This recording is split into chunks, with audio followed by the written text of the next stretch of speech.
Good morning. Welcome to this Sunday's service of the Unitarian Universalist Church of Amherst. We are so glad that you have chosen to spend this time with us. We know you have so many options and obligations on a Sunday, and we are grateful to have you either here or here virtually. My name is Kim Diana Connolly. Today I'm co-presenting with Reverend Michelle and supporting you as you experience Sunday morning at UU Amherst. For those gathered in the chapel, our usual recommendation, please put your phones on airplane mode or maybe even turn them off completely to ensure that your online community, both those who are live or coming later, are able to participate without disruption. Also remember, we have assistive hearing devices at usher station in the back of the chapel if those would be helpful to you. And if you get a little chilly at any time in the service, you can go back. There's cozy blankets in a big basket on the stairs back there. It's okay to get up and take care of yourself. If you are new to Unitarian Universalism or this particular congregation, I invite you to take a breath.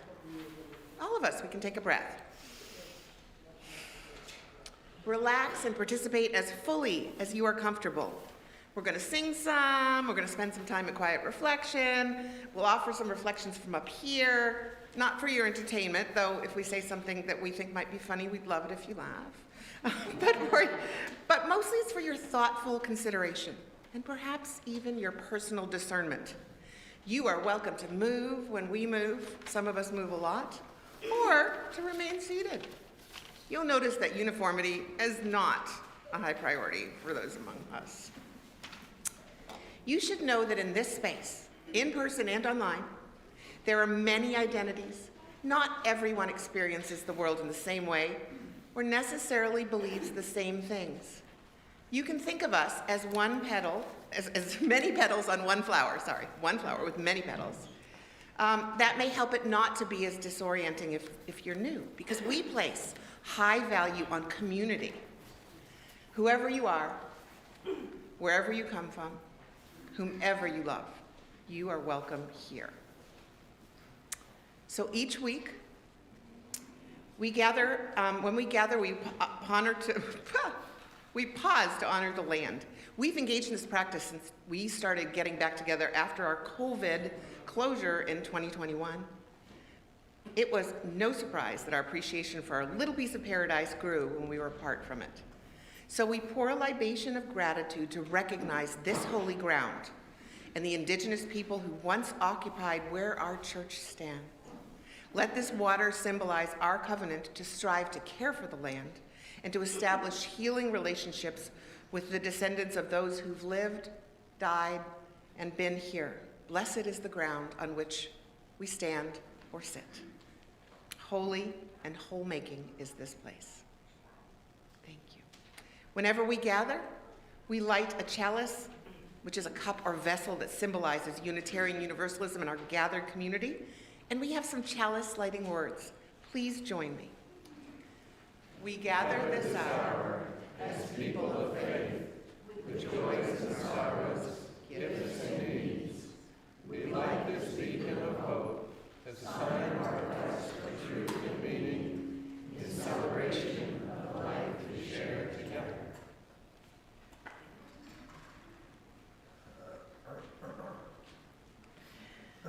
We are weaving our lives. We are weaving our hearts and our minds. We are weaving the light and dark threads of our journey through. Try it with me. We are weaving our lives. We are weaving our hearts and our minds. We are weaving the light and dark threads of our journey through. We are weaving our blanket of light. We are weaving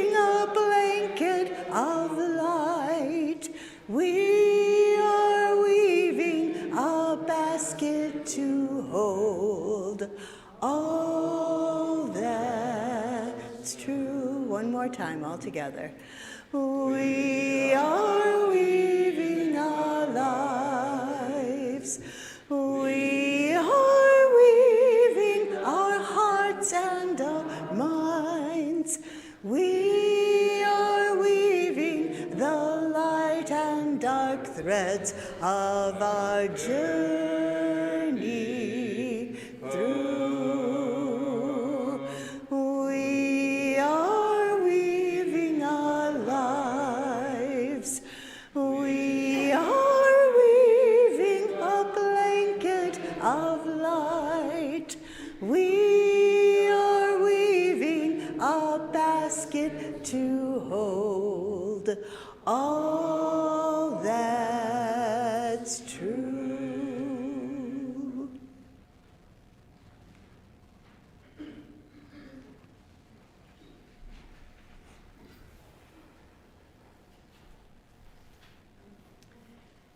When I speak of love, I do not mean romance, though this too deserves praise.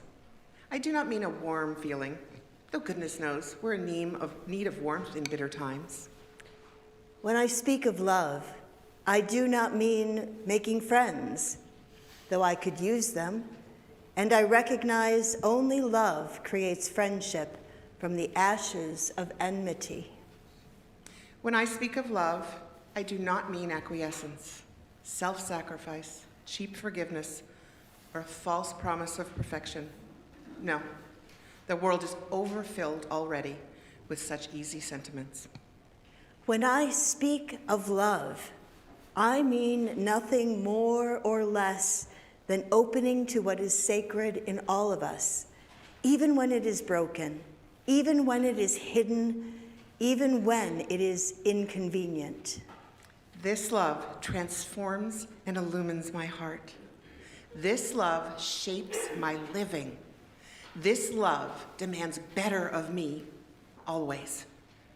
This love brings me home when I have lost my way. So when I speak of love, please do not shake your head or smile in condescension. Instead, listen to your soul's own longing. Together, let us speak of love.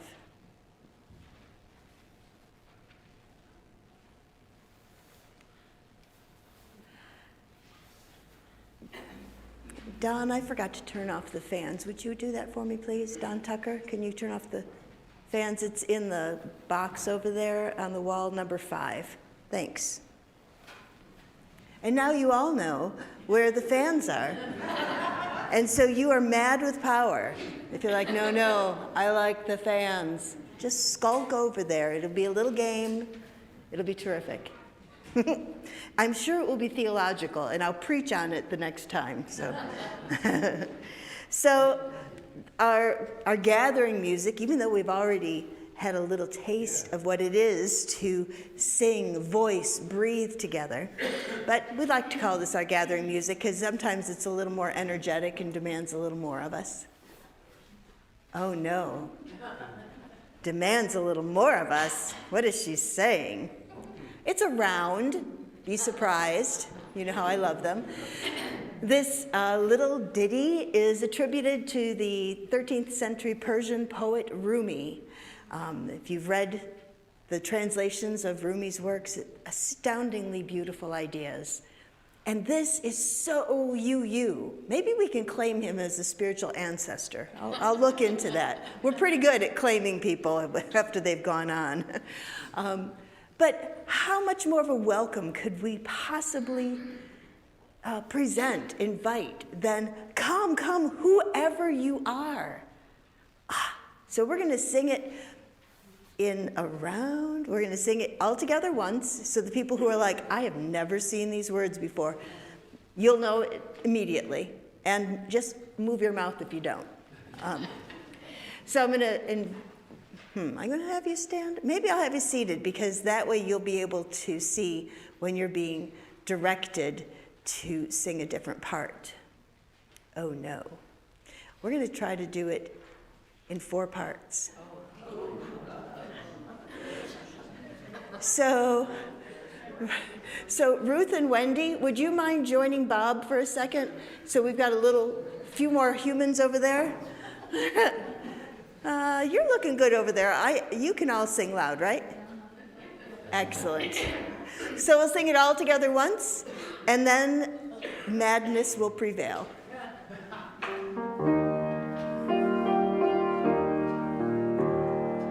Come, come, whoever you are, wanderer, worshiper, lover of leaving, ours is no caravan of despair.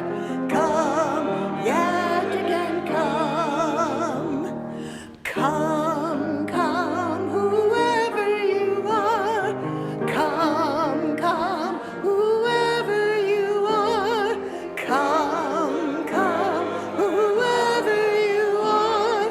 Come, come, whoever you are. Come, come.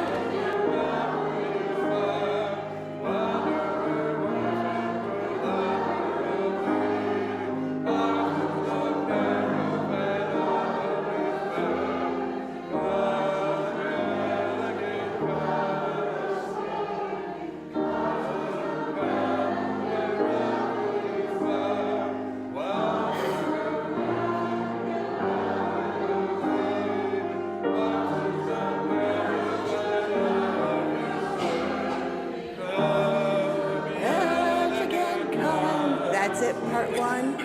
Come, yet again come. Come, yet again come. All together come.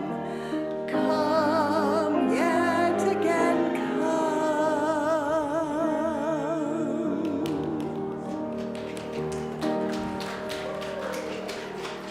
Weren't we awesome?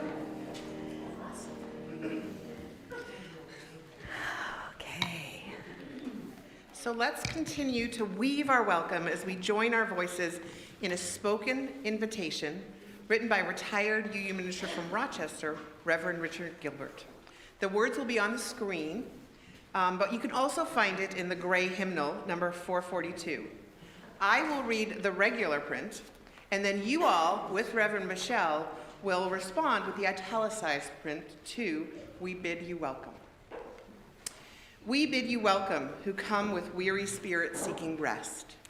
Who come with troubles that are too much with you, who come hurt and afraid. We bid you welcome, who come with hope in your heart. Come with anticipation in your step, who come proud and joyous. We bid you welcome, who are seekers of a new faith. Who come to probe and explore, who come to learn. We bid you welcome, who enter this hall as a homecoming.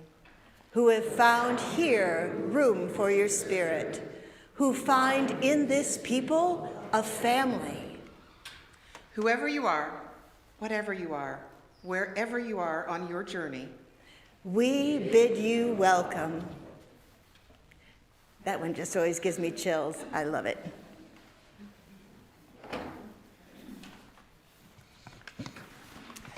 So today, we are joining our year-long exploration of covenant, which, if you haven't been here for all the previous services, that's cool. We'll catch you up really fast. Covenant, these sacred promises that lie at the heart of Unitarian Universalism. So for nearly this year, we've reflected together in worship, in conversation, and in community about who we at UU Amherst are now and who we are becoming. In our tradition, it's not shared belief that binds us, it's covenant. We do not gather to think alike. We gather because we promise to make our way through life together in love.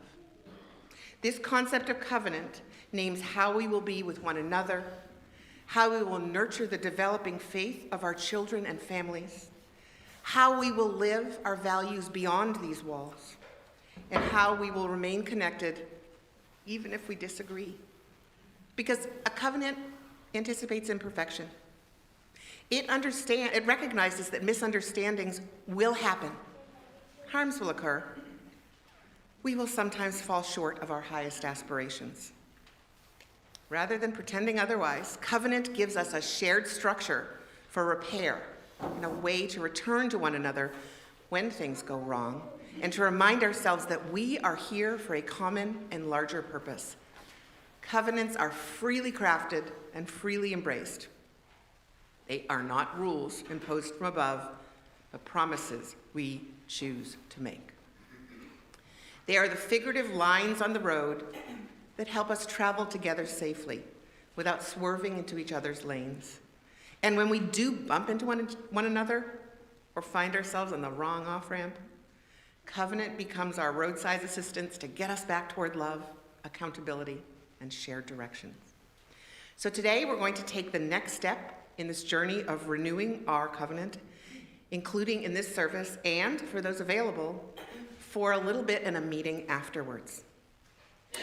So as we start this discussion, Reverend Michelle is going to offer an adaptation of the covenant that our Puritan ancestors created upon their arrival into America in 1638. And then I will offer a 20th century version from James Villa Blake. From our own experience and from the witness of our faith tradition, we believe that new light is ever waiting to break through individual hearts and minds to illumine the ways of humankind, that there is mutual strength in willing cooperation, and that the bonds of love keep open the gates of freedom. Therefore, we pledge to walk together in ways of truth and affection as best we know them now or may learn them in days to come, that we and our children may be fulfilled, and that we may speak to the world with words and actions of peace and goodwill. And now the 20th century version. Love is the spirit of this church, and service is its law. This is our great covenant, to dwell together in peace, to seek the truth in love, and to help one another. That covenant, to dwell together in peace, to seek the truth in love, and to help one another, is such an amazing segue into where we are going next, which is my invitation to you to embody all that you bring, the all of you, joys, concerns, and sorrows, as we partake in a weekly. I know some of you are a little, can be a little reactive to religious language because of some trauma, but it is a ritual. Things that we do repeatedly are rituals. If you always wear black, that's a ritual. I will embody that. And so I invite you to, if your brain is going, oh, ritual, just let that little chipmunk in there, just find a little place, have a winter snack, and allow you to bring yourself forward, if you wish, to place a stone or a shell on this table labyrinth or the small one in the back. If your body or your spirit needs you to remain seated, then know that you are holding the space for all of us. I want to, before I invite you to come forward, and this will probably embarrass him, but I'm going to risk it, I want to offer a stone of joy for the Grote family and for Sam. This is his 10-year anniversary of adoption.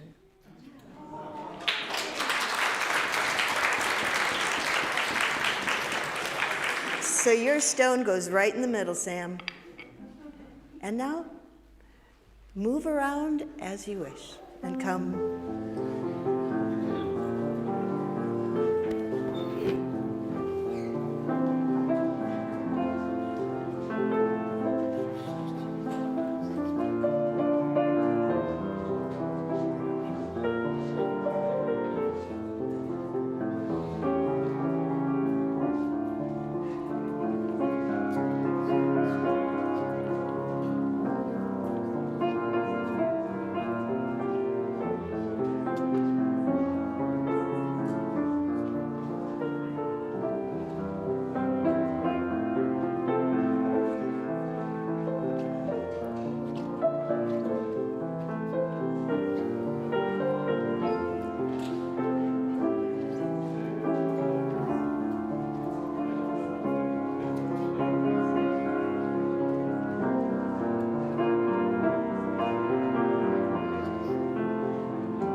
offer a final stone in honor of the joys, concerns, and sorrows that are held by our online community. Know that you are held in the warm embrace of this community.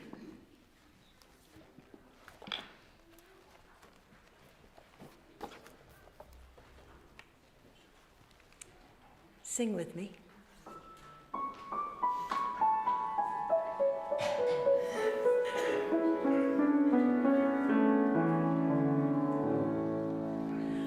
All this joy,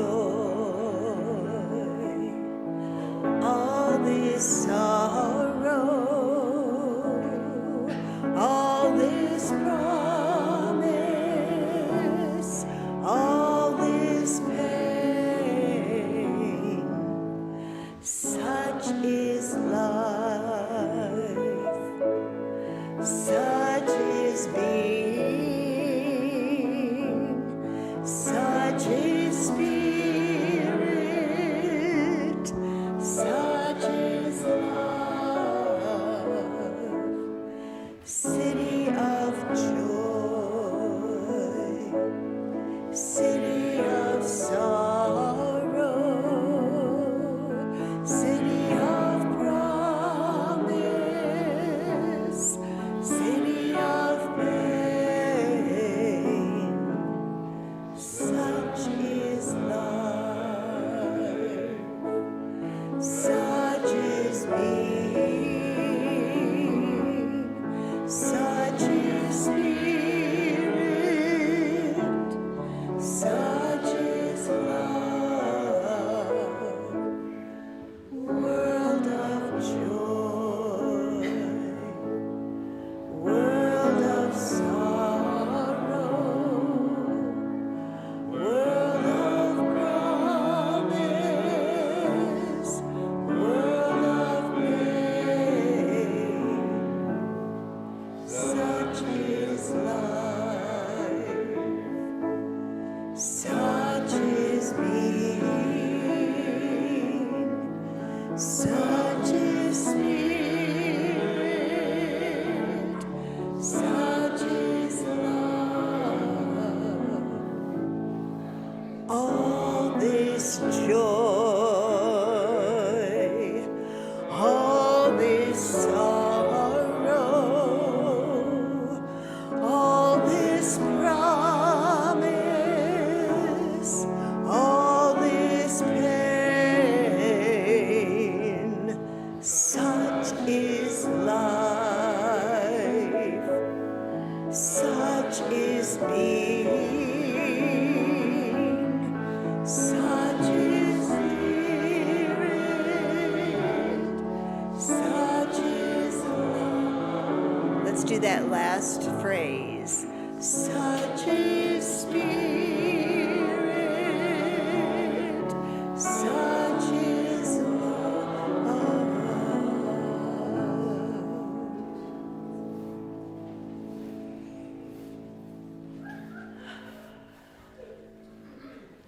The kids know what's coming. I'm going to go ahead and I'm going to flip the slide. You ready?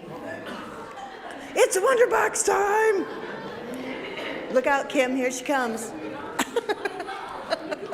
Hi. Oh, my goodness. Wow. You want to be right there. I love it. All right. She just adores you, Kim. I love it. Hey, Cece, want to come here and come with your friends, okay? You can always say hi to Kim at coffee hour, okay? Would that be okay?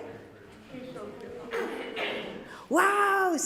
Wowzer, wowzer, we've got a princess in the room. Look at that coming. Oh my goodness. Wow, wow, wow. Hey, it's good to see you guys. I missed you. All right. 3 guesses of what's in my Wonder Box today. I've given you no clues. What do you think? What do you think? Candy? Oh, by the way, I'm looking at you folks. Please don't bring candy to coffee hour. For those of us who have the aftermath of candy and coffee hour, on behalf of all of us, please. You can drop it off in my office. That will be fine.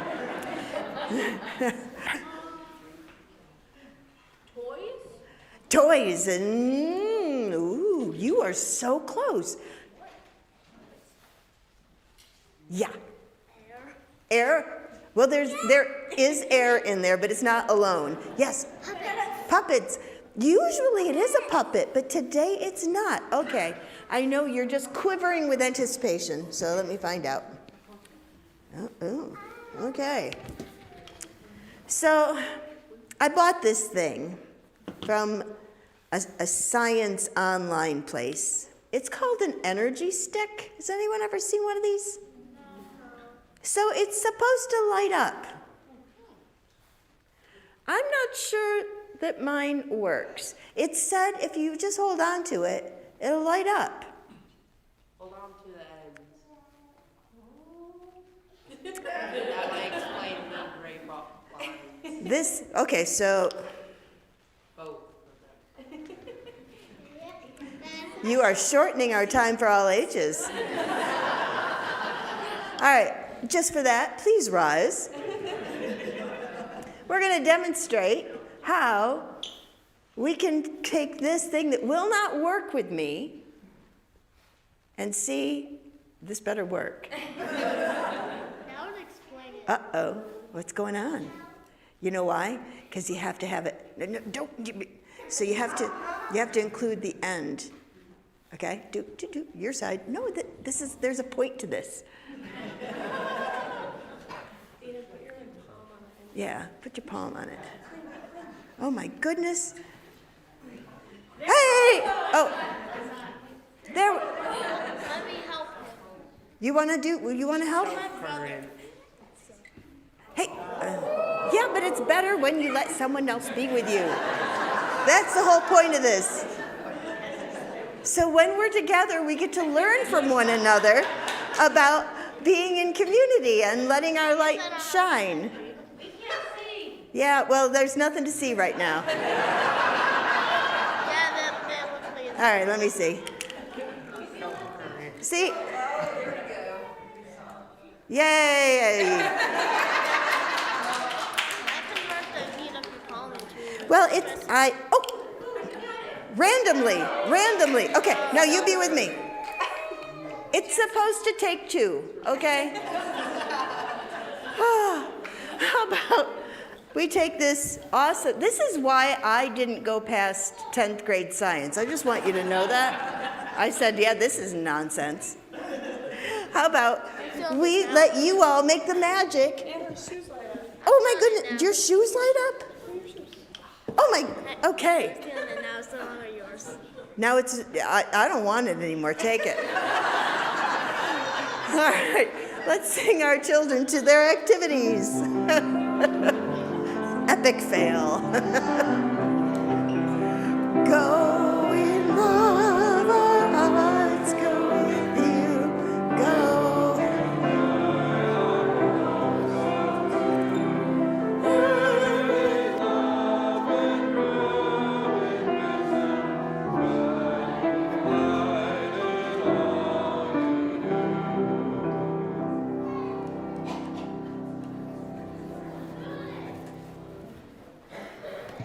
So now we're going to have a little bit of science time for adults in particular.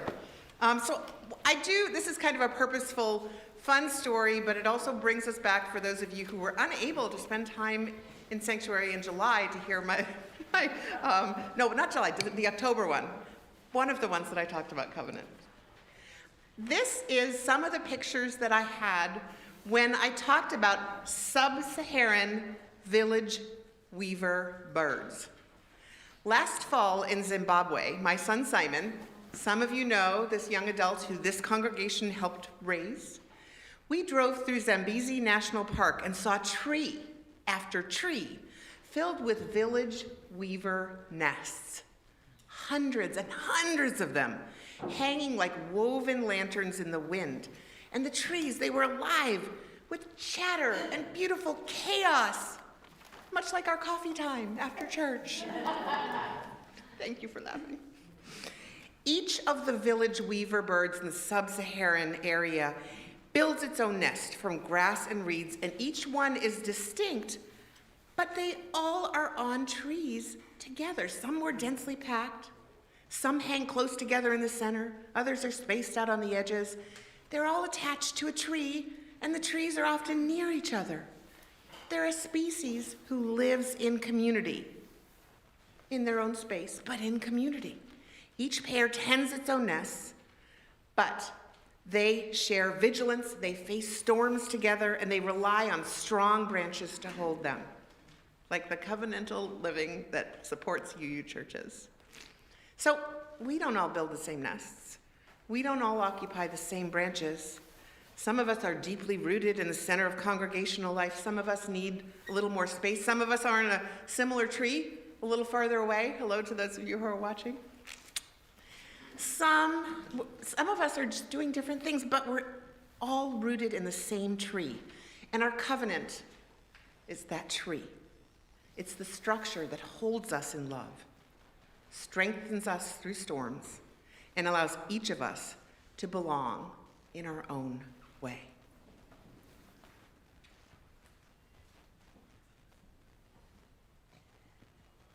Our covenant is that tree.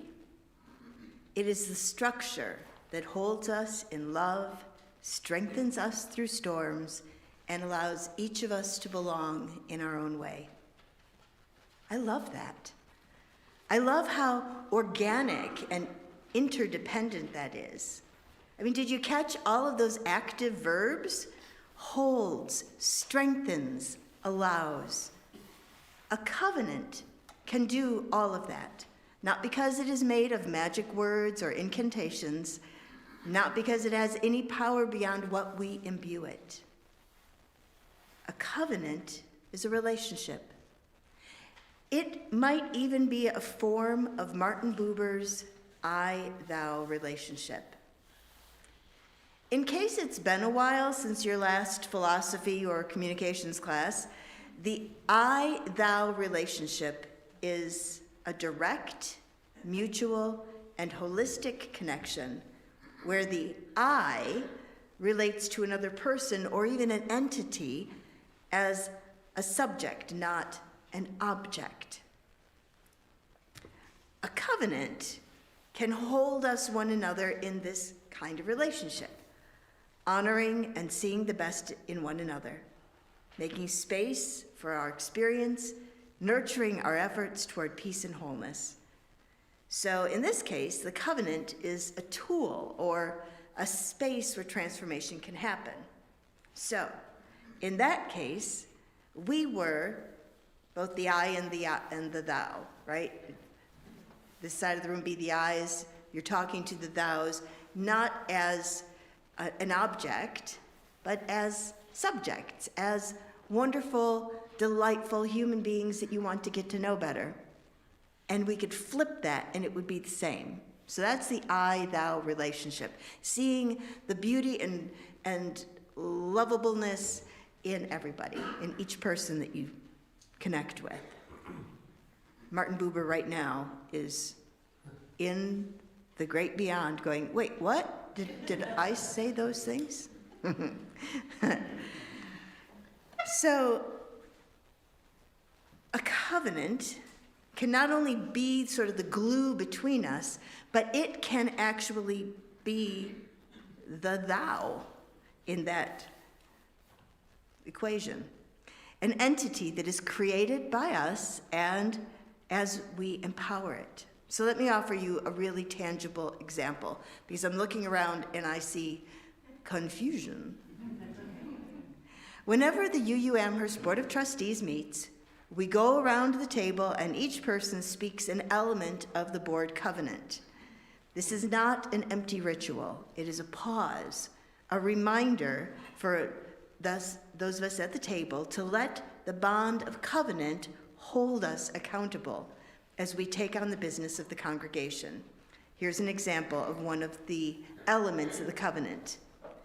In meetings, we shall create an atmosphere of compassionate candor by presuming good faith, actively listening, not interrupting, and staying in right relationship with one another, even when in conflict.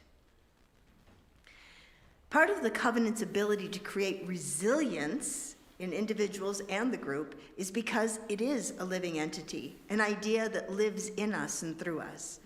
It is not just done for form's sake. So in a board meeting, if the conversation were to go off the rails, we would have reminded ourselves at the beginning of the meeting of our commitment to stay in relationship. And we could reference that commitment, that covenant, as we did the work of healing and restoration. Does that help? We have words we agree to, and they help us to stay in relationship. Someone just said nod or like make a snore or something. Good, thank you. If you ever had a doubt that Unitarian Universalism is countercultural, our commitment to remaining in covenant should provide stark contrast to what we can watch unfolding in our country. Covenants create resilience by calling us to be our better selves. I want to take a moment to honor what has been endured. And right now I'm just talking about our congregation. How this congregation over the years has confronted change and grief, and how our existing covenant reflects that. I can only account for the time since 2015, but I can confirm that because we have been doing the hard work, this congregation is more resilient and able to move through change without feeling like change could be fatal. So, 2015, what had happened? Well, there had been an unexpected retirement of the settled minister who'd been here for 8 years. Following that, there were 2 less than satisfactory interim ministries. So I was invited to come as a developmental minister. Developmental ministries are not where the minister comes in wearing their cape, saves the day. It is being in covenant at first with the board to discern what areas need to be paid attention to, and then to create a plan. It was a 3-year commitment. So we created a 3-year plan. Create a covenant. We spent a whole church year, academic year, doing that. Create a mission. That was year 2. Again, we took a whole year. And then the 3rd year, create a strategic plan and actually follow it. It's easy to create a strategic plan, right? It's just like doing your, at the beginning of the year, I'm going to create my budget for the year. Yeah, same thing. But this was a living strategic plan. We did it. All while working together to heal individual and institutional ruptures. Our task was no less than to build resilience amid change and grief. I want to say in those first 3 years, I did 36 memorial services. That comes out to 1 a month. This congregation endured a lot of grief in those 3 years. Add to that, bringing in this wild and woolly minister who likes to change the furniture around and make signs and put them up everywhere. This congregation's been through a lot. Working together, we accomplished the goals that were set forward. And we liked each other enough at the end of that to stay together. How about that? So I want to take a closer look at the covenant that we created together over that course of a year. Together, we promised to gather in compassionate community, to celebrate diversity of thought and unity of spirit, and to seek wholeness for ourselves, our children, and our world. Do you notice how inward the focus is? We're going to do this for us, and we're going to do that for us, and then we're going to do that for us. And they were all important things. We needed that at the time. We needed to do that inner work. That was 2015 into 16, 10 years ago. We've done a lot of work. It's time to, acknowledge that, celebrate that, and go, okay, what's next? Okay, we'll find out a lot about that. So we promised to gather in reflection, community. We were remedying, not going outward.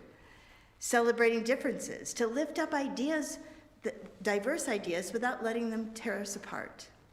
Actively working toward unity of spirit. To seek wholeness. You know, there was a lot of conversation around the ambiguity of the concept of wholeness. There was a lot of brokenness. And so we did that internal work, individually and as a group.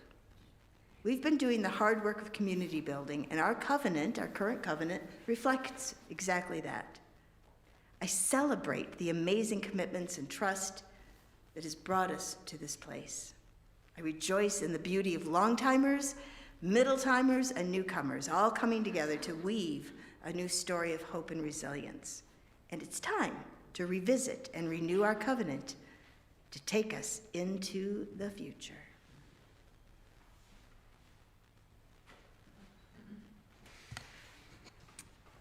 As we renew our covenant, we do so in a changed landscape across our broader Unitarian Universalism faith and here at UU Amherst.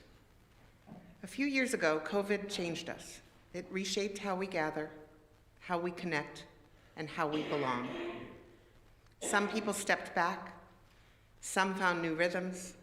Many of us are still rediscovering what it means to be fully present with one another. In the past decade, more than 100 people chose at some point, like more than 100, to formally join this community. Many have remained and continue shaping our shared life. Some moved on. And we've said goodbye to beloved members who passed away, but whose lives helped build this congregation. Although our numbers at church have been increasing, overall we do have fewer members than in 2015. But here is what is also true. In the past year, we have seen a dramatic and steady increase among participation in faith development and children and youth. That growth is measurable. Families are choosing this community. Young people are being formed here. That gives us real data-driven reason to hope. And in recent years, the National UU membership voted to clarify our shared values through amended bylaws, placing love at the center as an active guiding force. Around it are justice, equity, pluralism, interdependence, transformation, and generosity. Jet pig. It's about love that shows up, love that acts, love that shapes how we live together. So renewing our UU Amherst covenant now is not about looking back. It is about strengthening the foundation for who we are becoming. It is for the children growing among us, for families who are here, for the middle-aged and elders who are seeking connection and purpose, and for all of us who come to UU Amherst searching for grounding in our chaotic world. This covenant renewal is about making sure we are ready for all who seek a community centered in active, accountable love.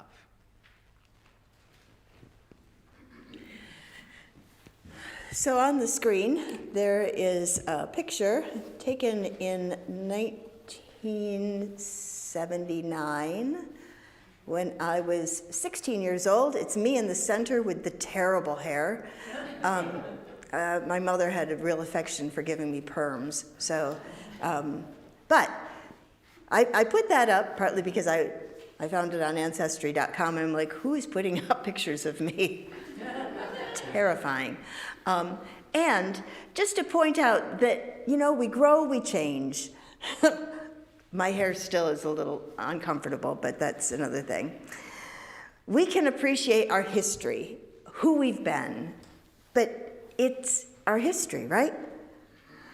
There is only a way forward. We have to choose going forward. Our focus must be on who we are becoming individually and together. And that reminds me of a song. Everything reminds me of a song if you've been here for more than a minute. Focusing on our becoming, individually and together, well, it's all about becoming. We have sung this song before. It's a zipper song, so we just change a word. So if the first verse is a little bit of a mystery, don't worry, you'll catch up. We'll sing the first verse seated, and then if you feel like playing along and are able, I invite you to stand for the second and third verses. But for the moment, Gregory's going to play a bit and put it back in our memories.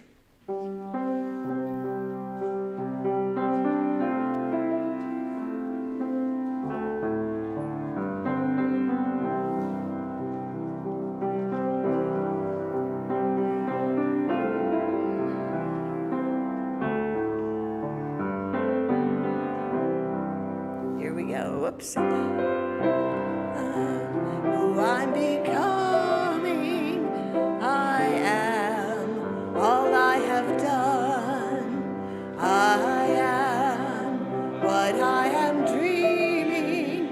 I've only just begun. I am who I'm becoming. I am all I have done. I am what I am dreaming. I've only just begun. Go ahead and stand. You are who you're becoming. You are all you have done. You are who you are dreaming. You've only just begun. You are who you're becoming. You are all you have done. You are what you are dreaming. You've only just begun. We are who we're becoming. We are all we have done. We are what we are dreaming. We've only just begun. We are who we're becoming. We are all we have done. We are what we are dreaming. We've only just begun.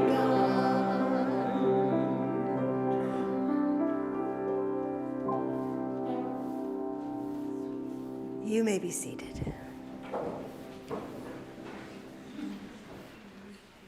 So where do we go from here? Who are we becoming? How do we even figure that out? How do we create a covenant that informs both our doing and our being? You know, the cosmic doobie-doobie-doo. Wait, give me a second. You know, the cosmic doobie-doobie-doo.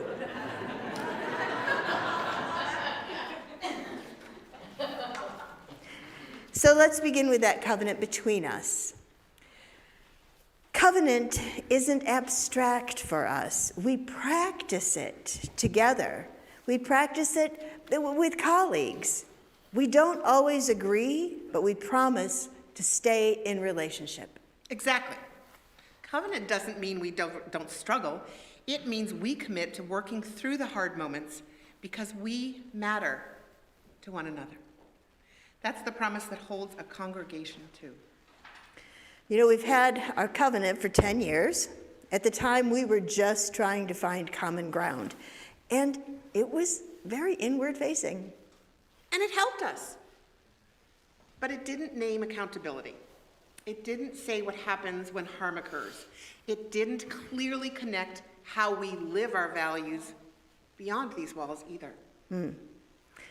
You know, covenant needs to change. You know, I was reading something today before, this is not in the script, that the UUA actually suggests that congregations look at their covenants once a year and see if they're still working for us. What? We're 10 years behind. I know. But, you know, the world is different, you know? Well, and there's never, never, never been a time where we've needed to be stronger together. Covenant now must help us lean toward another when there's distance, to reach out instead of pulling back, to reconnect when things feel strained. Yesterday in our new to you session, which was amazing, and I'm so happy with it. We had 30 people in the room, and I think 16 who've signed the book. If you're new and you're like, the book? Yeah, it's in capital letters, the book. But one of the things that she shared with the group about how things function in faith development and how everyone is helping to teach our kids resilience through covenant was ouch and oops. If somebody takes somebody else's toy, that the person who got their toy taken away can say, literally, ouch. And that helps the one who took the toy away to say, oh, oops, and they can work it out. Ouch and oops. How easy is that? Yeah, it's not, right? So if children can practice that, so can we. That's covenant in action. So I'm going to be a little personal here. There was a time that I pulled back from UU Amherst. I didn't feel safe here. It was when Michelle was here, and yet I didn't feel safe. Some people made me feel like I didn't belong. And it felt like there was no good way to work through that. Michelle was patient with me. A few of you in the room were patient with me. I'd sit upstairs sometimes. I'd come to things. And it's changed.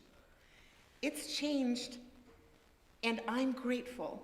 And covenant renewal is making sure that everyone belongs and has a place to go to have people help reconnect them to our community if they want to. I remember that hard time. And I'm so grateful that you were able to find a way back. And that the hard work we were doing to live into the aspiration of our covenant made it possible. We were changing for the better. And that's growth. And naming what wasn't working and choosing better.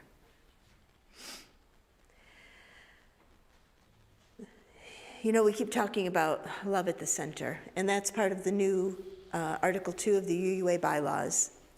A commitment through our national organization to put love at the center.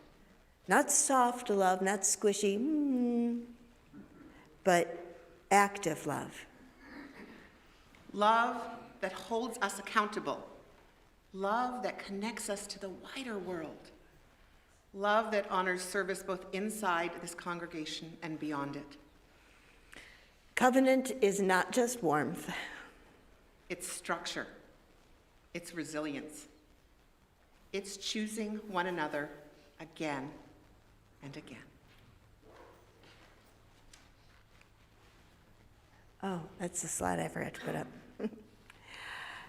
Oh, it's time to sing again. How perfect.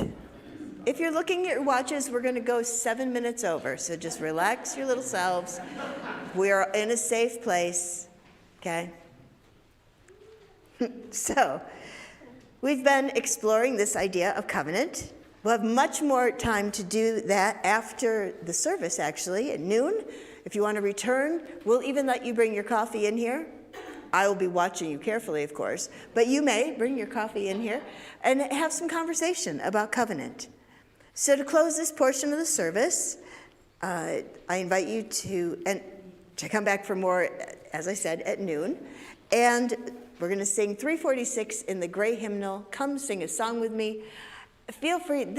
I always used to refer to this song as the all skate of, and this ages me, back when there were humans who ran skating rinks, and they would announce, all skate, and it would be music that had this sort of feel to it. You can almost, whether you roller skate or ice skate or watch people do that in the Olympics, I don't know. So if you feel like you have to move, please don't skate around the room, but feel free to sway. Rise in body or spirit, let's do this thing.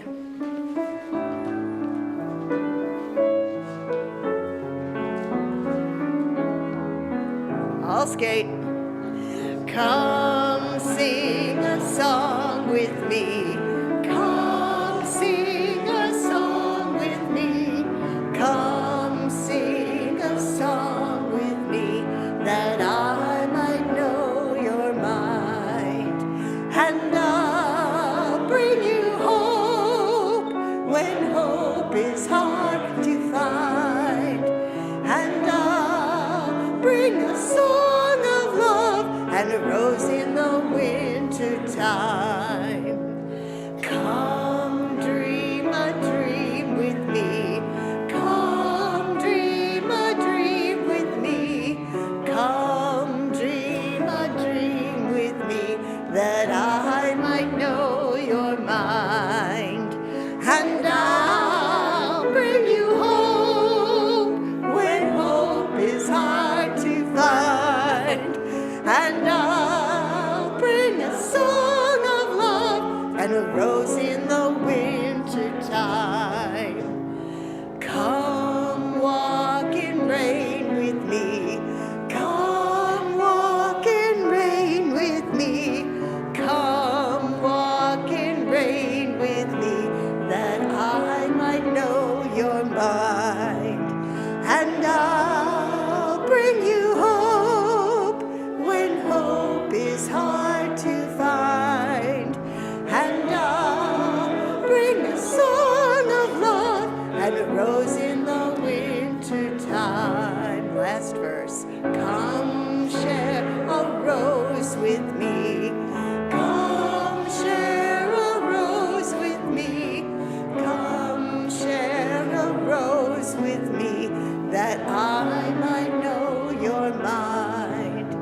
And I'll bring you hope when hope is hard to find.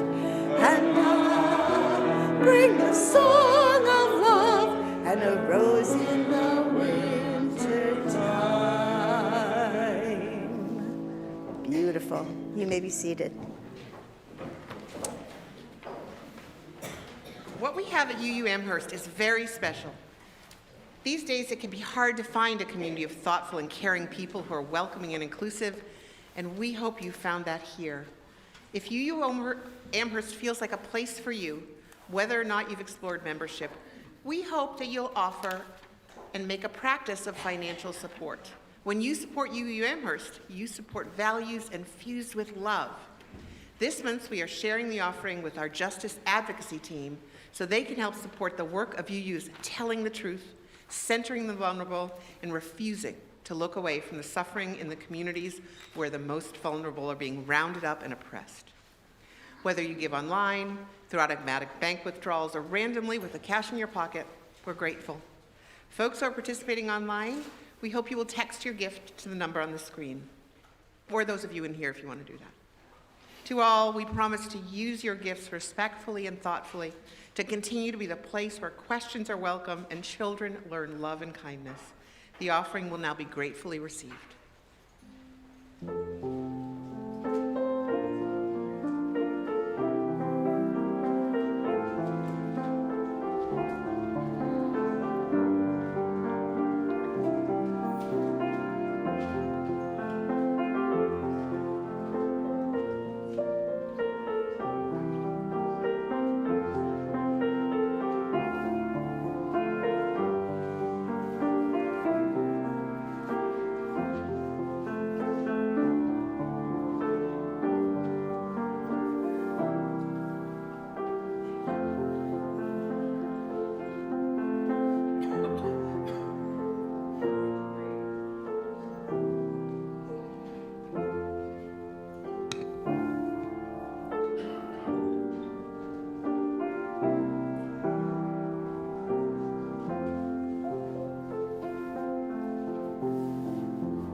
We began our service by lighting our chalice, and now we extinguish the chalice, not to quench the flame, but to return it to our individual hearts, strengthened by this time spent together, that we can share our light in the world.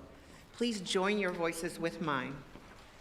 We extinguish this flame, but not the light of truth, the warmth of community, or the fire of commitment. These we carry in our hearts, and we join together again.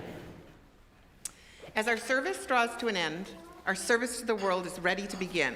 There are many opportunities you can find in your order of service or online on our website. All are invited to stay for coffee and conversation in the Emerson Room, through the double doors at the back of the chapel and in the lobby. There's reserved seating for families in the window end where there are kid-friendly activities. We are going to, as Reverend Michelle said, those of you who are available to, gather and talk about this next phase of the covenant process, getting input from you, sharing the word cloud that's developed from past conversations we've had. So please join us here. If you cannot make this today, there will be an online opportunity, and there will be an opportunity to do an asynchronous talking to us with a survey online. So it's not going to be our only opportunity, but we encourage you to stay. Randy has an announcement to share regarding our upcoming annual meeting.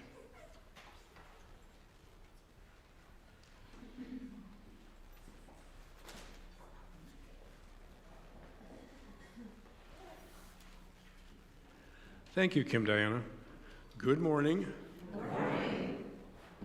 Just want to make sure you're all still here. So, it is for the Constitution and bylaws. We announced several weeks before the annual meeting, which will be next Sunday, the 22nd, right here at noon, where we consider the proposed budget for 2026. We consider the financial contribution we make to support the UUA in Boston and all their good work. And this year there will be a bylaw change clarification. And after the meeting is over, those people whose board service terms end are done.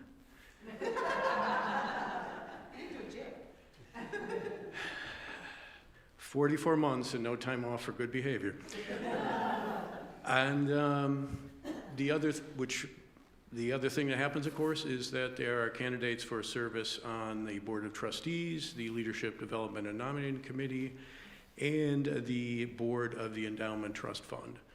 And there will be a vote on those prospective candidates. So naturally enough, we'd like to see all of you there. Thank you very much. Thank you, Randy. So now, will everyone please rise and body your spirit as we sing our closing blessing? And don't forget, if you're new here, then you wouldn't possibly have the chance to, but do, twinkle your eyes and share smiles with one another during the third verse, and then remain standing afterwards for the benediction.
Life is short, and we do not have much time to gladden the hearts of those who make the journey with us. So be swift to love and make haste to be kind. Go in peace, make a difference.